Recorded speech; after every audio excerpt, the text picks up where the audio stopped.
من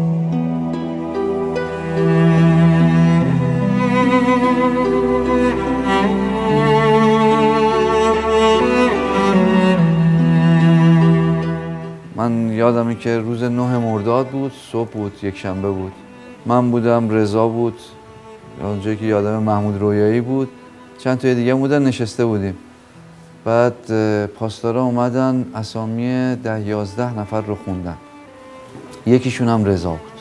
به هر حال تا روز 15 مرداد که خود من رو صدا کردن که در راهروی مرگ نشسته بودم، اونجا بود که ناصریان یا حمید میرمقیسه که اسم واقعیشه اومد به من گفت برادرتو اعدام کرد. بعد هم که پدرم بهش زنگ زدن که تلفن زدن که بیا اوین، ولی شناسنامه پسرت هم با خودت بیار. یک ساک کوچیکی بهش میدن، بعد میگن که اگه شناسنامه‌شو بدی شماره قبرش هم میدی. که هدف رژیم این بود که شناسنامه رو باطل کنه که معلوم نشه که اینو اعدامش کردن.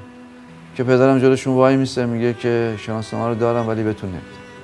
بعد میگیرنش، چشمم میزنن، میارنش داخل اوین، یکی دوباره اعدام مصنوعی میکنن، ولی وقتی میبینن که کوتاه نمیاد آزادش کردن. اما نه شناسنامه داد و نه ما هیچ موقع از رضا سنگ قبری یا شماره قبری داریم. یاد یکی از زندانیان میافتم که دم آزادیش میگفت ما همیشه زنده میمونیم. قرار بود که در سال 66 آزاد بشه.